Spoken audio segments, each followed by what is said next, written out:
ভূমিকম্পের মাত্রা ও প্রভাব নিয়ে জানাতে রাজধানীর বাংলা মোটরে প্ল্যানার্স টাওয়ার থেকে যুক্ত হবে নগরবিদ আদিল মোহাম্মদ খান। সেখানে আছেন সহকর্মী সাজিদ আরাফাত। সাজিদ, জানাবেন যে নগরবিদ কি বলছেন এই ভূমিকম্প নিয়ে, জানান।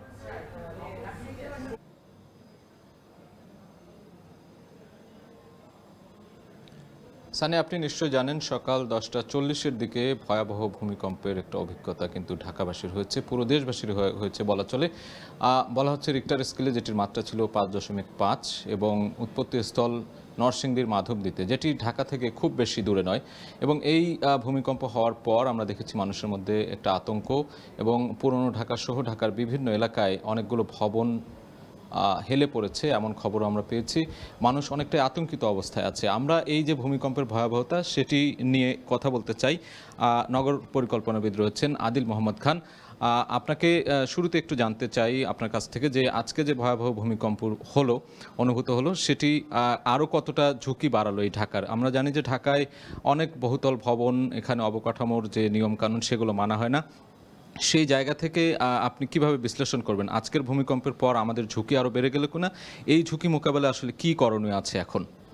আসলে ঢাকা যে তীব্র ভূমিকম্পের ঝুঁকিতে আছে এটা কিন্তু আমরা দীর্ঘদিন বলে আসছি, এবং আজকের যে ভূমিকম্পটা সেটা রিক্টার স্কেলে বলা হচ্ছে 5.5-এর আশেপাশে একটা ভূমিকম্প, কিন্তু যে পরিমাণ ঝাঁকুনি হয়েছে ঢাকার অনেক বছর ইতিহাসে এই ধরনের ঝাঁকুনি আমরা অনুভব করিনি। তার মূল কারণটা হচ্ছে আজকের ভূমিকম্পের যে এপিসেন্টার সেটা ঢাকা থেকে খুব কাছে, নরসিংদীর মাধবদী বলা হচ্ছে।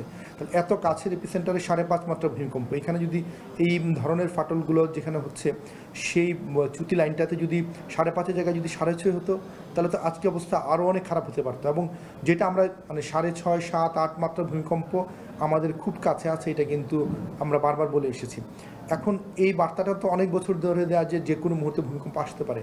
আমাদের প্রস্তুতি কি আছে কি না, সার্বিকভাবে যদি আমি বলি যে আমাদের নগর পরিকল্পনা মাফিক যে এলাকার মাটির স্ট্রেংথ ভালো সেখানে আমরা ডেভেলপমেন্টকে অ্যালাউ করবো, আর যে জায়গাগুলো দুর্বল মাটি, জলাশয়, জলাভূমি, সেখানে আমরা ভবন বানাবো না। এই যে প্ল্যানিংয়ের যে বেসিক গ্রামার, এই গ্রামার থেকে দূরে সরে গিয়ে ঢাকার যে সম্প্রসারণ যদি দেখেন, আপনার অধিকাংশই আমরা গত 20-30 বছরে জলাশয়, জলাভূমি, প্লাবন ভূমির উপরে গিয়ে আমাদের ভবনগুলো হচ্ছে, এবং সেই ভবনগুলো কিন্তু বহুতল ভবন। হ্যাঁ, সেখানে 8, 10, 12 তলা, 14 তলা ভবনও হয়েছে। তো এবং সেগুলোর আবার যে স্ট্রাকচারাল যে কোয়ালিটি সেগুলো অধিকাংশ ক্ষেত্রেই দুর্বল। এমনকি অনেক সার্ভে করে দেখা গিয়েছে যে আমরা বহুতল ভবনকে আমরা মনে করি যে না সেগুলো স্ট্রাকচারালি ভালো, কিন্তু সাম্প্রতিক ময়মনসিংহের একটা সার্ভে, সেটাতে আমাদের বুয়েট থেকে করা হয়েছিল, সেখানে দেখা গিয়েছে যে সেই সার্ভেতে আসলে যে ময়মনসিংহের অধিকাংশ বহুতল ভবনও সেগুলো অনিরাপদ, ভূমিকম্পের জন্য ঝুঁকিপূর্ণ। তাহলে আমরা বড় ভবন বা ছোট ভবন অধিকাংশই তো সেই অর্থে মানে আমরা যে ভূমিকম্পের ক্ষেত্রে যে ভূমিকম্প সহনশীল সেটা তো আমরা তৈরি করতে পারিনি। অধিকাংশ ভবনই তো রাজুকের অনুমোদন ছাড়া প্রচুর ভবন তৈরি হয়েছে, এবং রাজুকে সেখানে সুপারভাইজ করতে পারে না। আর বিস্ময়কর যে এত বছর পরেও যে একটা ভবন বানাতে গেলে তার যে স্ট্রাকচারাল যেই ডিজাইনটাকে অনুমোদন করার বিষয়টা রাজুকে এতদিন ছিলই না, শুধুমাত্র আর্কিটেকচারাল ডিজাইন অনুমোদন করা হতো। সাম্প্রতিক সময় স্ট্রাকচারাল ডিজাইনটাকে অন্তর্ভুক্ত করা হয়েছে। তাহলে অধিকাংশ ভবন, যে ভবনগুলো যে স্ট্রাকচারালি সাউন্ড কিনা সেটাই তো আসলে অনুমোদন প্রক্রিয়াতেই ছিল না।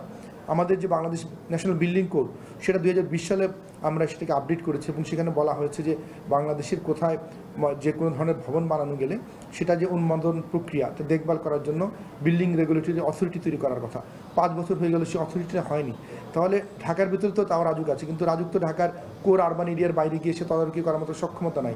তার বাইরে আমাদের মফস্বল আছে, গ্রাম আছে, অন্যান্য পৌরসভা আছে, সেখানে তো কে কীভাবে ভবন বানাচ্ছে সেটা কেউ জানেও না। পৌরসভাগুলোতে শুধুমাত্র দেখা যায় যে বিল্ডিং অনুমোদনের জন্য আসে, কিন্তু সেই বিল্ডিংটা স্ট্রাকচারাল স্ট্রেংথ আছে কিনা, নির্মাণের যে কনস্ট্রাকশন কোয়ালিটি ঠিক হবে কিনা, এগুলো যদি তদারক না করতে পারি আমাদের অবস্থা হবে হাইতির মতো। আজকে যে ভবনগুলো ঝুঁকিপূর্ণ অবস্থায় পড়ে গেল, যে ভবনগুলো হেলে গেল, সেখানে যে বাসিন্দারা রয়েছে তারা কতটা ঝুঁকিপূর্ণ অবস্থায় এখন, তারা আসলে কি করবে? আসলে এই আতঙ্কটা এত তীব্র ছড়িয়ে গিয়েছে, এবং আমাদের অনেক এলাকাতে আমাদের কাছে খবর আছে যে ইতিমধ্যে অনেকগুলোতে ফাটল ধরে অনেকগুলো হেরে গিয়েছে, এবং ভূমিকম্পের জন্য এগুলো সবচেয়ে বেশি ভালনারেবল, কেননা তার স্ট্রাকচারাল স্ট্রেংথ যা ছিল সেটা একদম নেমে গিয়েছে। মানে এই যে ভবনের বাসিন্দারা তারা আতঙ্কিত। এখন একটা ভবন যখন ফেটে যায় বা হেলে যায়, চাইলে তো আপনি এই ভবনটাকে ডেমোলিশ করে নতুন করা যায় না, কিন্তু তাহলে ভবনগুলোকে ইঞ্জিনিয়ার দ্বারা তদারকি করে তার স্ট্রাকচারাল স্ট্রেংথ বাড়ানোর জন্য রেট্রোফিটিং সেটার অবশ্যই ব্যবস্থা নিতে হবে, কিন্তু সেটা নিতে তো সময় লাগবে। কিন্তু এটা নিশ্চিত যে আমাদের যে হেলে পড়া ভবন, তারপর আমাদের যেগুলো ফাটল ধরা ভবন, এই ভবনগুলো এখন ভালনারেবিলিটি হলো। আরেকটা বিষয়, ভূমিকম্পের একটা আফটার শক আছে। একটা বড় ভূমিকম্প আসলে তার কিছুক্ষণ পরে, কয়েক ঘন্টা পরে বা একদিন পরেও আফটার শকে আরেকটা ভূমিকম্প আসতে পারে। এবং তুরস্কের উদাহরণে দেখা গিয়েছে যে এই ধরনের আফটার শকেও কিন্তু অনেক নতুন করে ভবন পড়ে গিয়েছে, এবং সেই ক্ষেত্রে বেশি ভালনারেবল থাকে এই ধরনের হেলে পড়া ভবন বা ফেটে যাওয়া ভবন। তাহলে আমাদের এই ভবনগুলোর ঝুঁকির মাত্রা, ইভেন এটা যদি স্ট্রাকচারালি মানে সাউন্ড অবস্থায় বানানো হয়ে থাকে, এটার ফাটলের কারণেই কিন্তু সে তার ভালনারেবিলিটি, ভূমিকম্প ঝুঁকি এখন অনেক বেশি। বাংলাদেশের আশেপাশে আমরা দেখছি যে 3টি প্লেট রয়েছে ভূমিকম্পের জন্য, খুবই ঝুঁকিপূর্ণ সেগুলো। সেই জায়গা থেকে বাংলাদেশ কতটা ঝুঁকির মধ্যে আছে আগামী দিনে? আসলে আজকে 5.5 মাত্রা বা 5.7 মাত্রা রয়েছে, পরবর্তীতে যদি এর থেকে একটুখানি বেশি হয় তাহলে কি অবস্থা হতে পারে? আমাদের সংখ্যার জায়গাটা ছিল যে 3টি প্লেট, হ্যাঁ, Burmese plate, Eurasia plate, Indian plate, এগুলো তো বাংলাদেশের বর্ডার লাইনে, এবং সেগুলোতে বড় বড় ভূমিকম্প হওয়ার ইতিহাস আছে। সেখানে বড় মাত্রার ভূমিকম্প হলে সেখানে 8-9 মাত্রার ভূমিকম্প হয়েছে, সেটার ইম্প্যাক্ট আমাদের ঢাকায় অনেক মানে বেশি পড়ে, এবং সেটার কারণেও কিন্তু অনেক ভবন ভেঙে যাওয়ার শঙ্কা আছে। কিন্তু আজকের বিশেষত্ব হচ্ছে এটা কিন্তু সেই আমাদের বর্ডার লাইনে, আমাদের একদম ভেতরে একটা নরসিংদী, এবং ইতিপূর্বে আমাদের মধুপুর ভাওয়ালের গড়, সেখানেও কিন্তু ভূমিকম্পের ইতিহাস আছে। তাহলে ঢাকার এত কাছে নরসিংদী বলেন, মধুপুর ভাওয়াল বলেন, এই এলাকাগুলোতে যেই আমাদের ফল্ট লাইনগুলো আছে, সেখানেই তো এত বড় মাত্রা ভূমিকম্পের যে আগাম ধ্বনি পাওয়া যাচ্ছে, সেটা তো আমাদের জন্য অত্যন্ত একটা ভীতিকর, একটা ঝুঁকিময় জায়গা আমাদের এখন এনে রাখলো। আপনাকে অসংখ্য ধন্যবাদ। সানি মৃধা, আমরা কথা বলছিলাম নগরবিদ আদিল মোহাম্মদ খানের সাথে। তিনি ভূমিকম্পের ভয়াবহতা নিয়ে কথা বলছিলেন, ঢাকা কি পরিমাণ ঝুঁকির মধ্যে আছে সেই বিষয়গুলো কিন্তু বিশ্লেষণ করছিলেন। তো বাংলা মোটরের প্ল্যানার্স টাওয়ার থেকে এই ছিল আমার কাছে সবশেষ খবর। ভূমিকম্পের মাত্রা ও প্রভাব নিয়ে, এছাড়াও ভূমিকম্পের কারণে কি পরিমাণে ঝুঁকির মধ্যে রয়েছে এই নগর, সে বিষয়ে আরও জানাতে বাংলা মোটরস প্ল্যানার্স টাওয়ার থেকে যুক্ত ছিলেন নগরবিদ আদিল খান।